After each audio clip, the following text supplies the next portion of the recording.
Alô pessoal, tudo bem? Aqui é o professor João e na aula de hoje nós vamos falar sobre o princípio fundamental da contagem, ou conhecido também como princípio multiplicativo, ou também conhecido como PFC, que é uma abreviação para princípio fundamental na contagem. É uma base aqui para quem está começando a estudar contagens, que é uma base grande para probabilidade e, consequentemente, uma grande base também para estatística. Então vamos lá?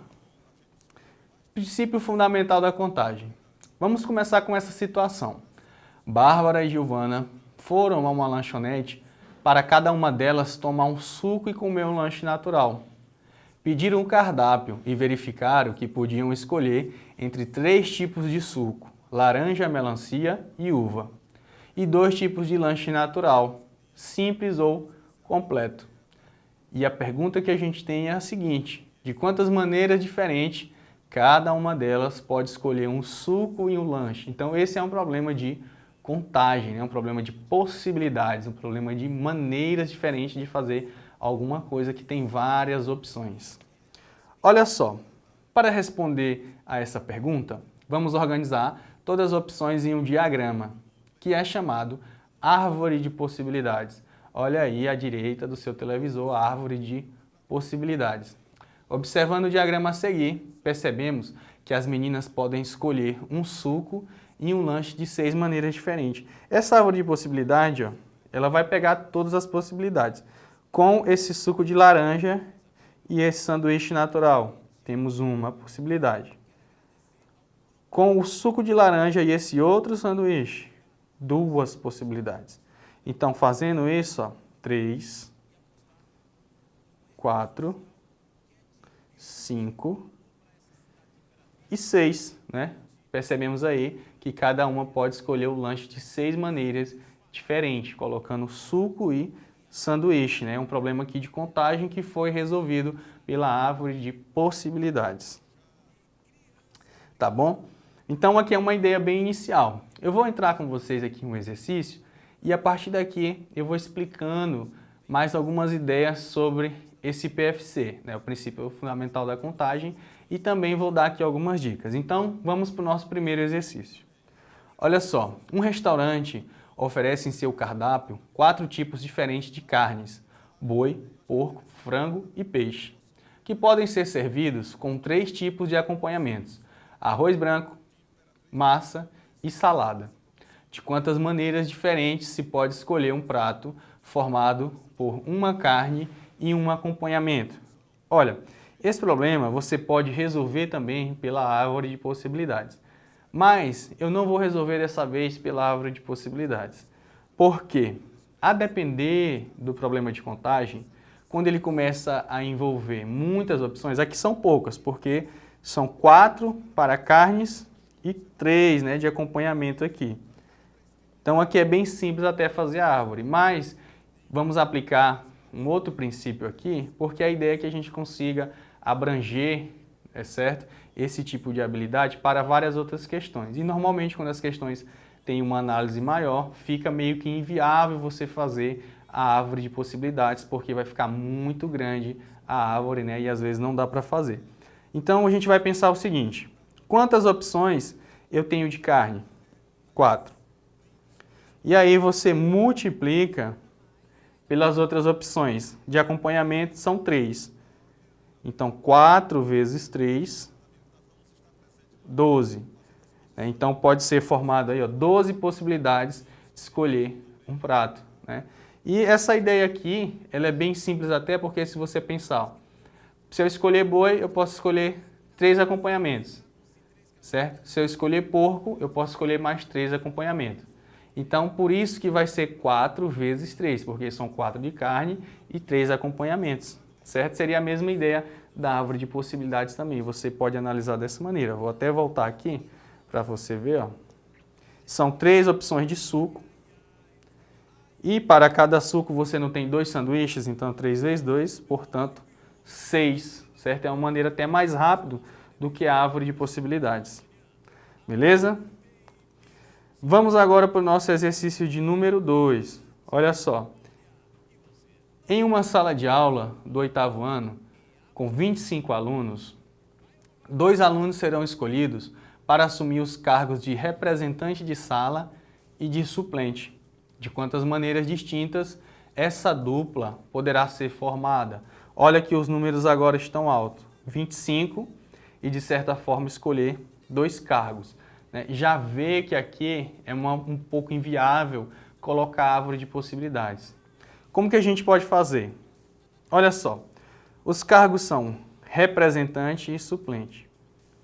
Para representante, pode ser qualquer um dos 25.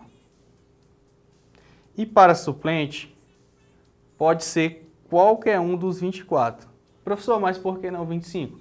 Ora, porque um deles já foi escolhido aqui para suplente. Então, os outros 24 vão, certo? Ficar aqui para a parte do representante, né? Então, 25 para representante. E o que sobrou, né, os 24, porque um lá vai ser escolhido, então a gente tem depois outras 24 possibilidades para suplente. Então, respondemos essa questão multiplicando 25 vezes 24. Vamos fazer aqui essa conta, 25 vezes 24, 4 vezes 5, 20, vai 2, 4 vezes 2, 8, mais 2, 10.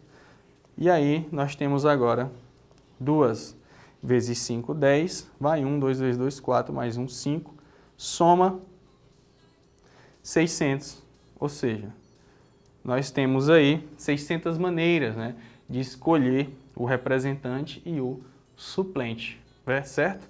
Olha só quantas maneiras diferentes, né? Imagina você fazendo uma árvore de possibilidades que vai dar 600 possibilidades, né? Vai ser uma árvore muito grande. Então, a saída aqui seria mesmo o princípio multiplicativo, tá bom? Vamos para o nosso exercício de número 3. Quantos anagramas possui a palavra rosa?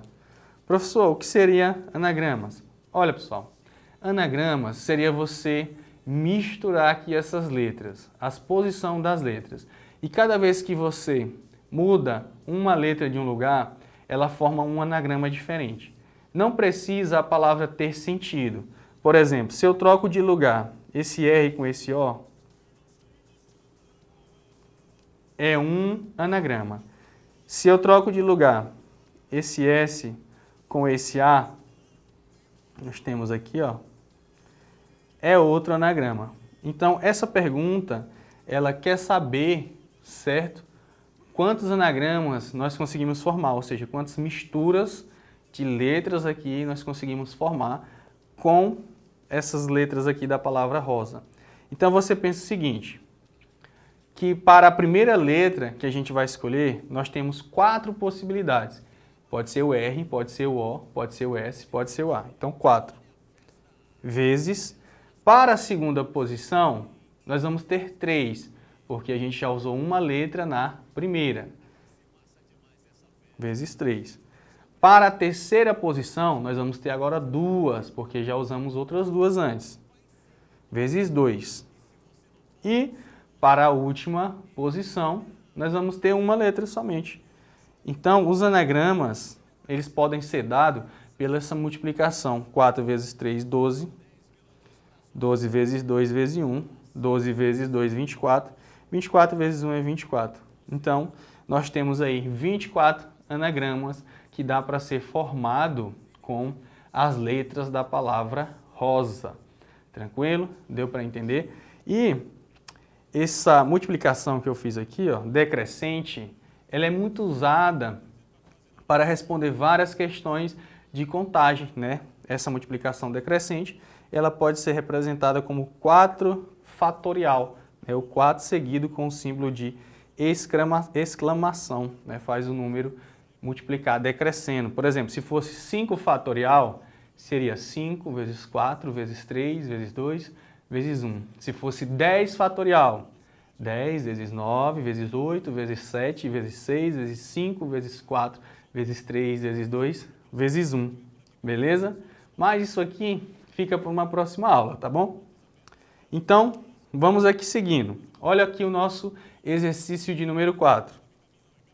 Ele diz o seguinte: quantas são as placas de automóveis que podem ser formadas por 3 letras e 4 algarismos, como essa placa aqui, ó, 3 letras seguidas de 4 números. Olha só, no alfabeto, né, se a gente incluir o Y, W e o Z, nós vamos ter aqui 26 letras. Então, para a primeira opção, são 26. Para a segunda, vai ser 26 também. Professor, mas nos exercícios anteriores você colocava 26, depois era 25, depois era 24. Sim, mas por que o senhor está repetindo nesse? Os números.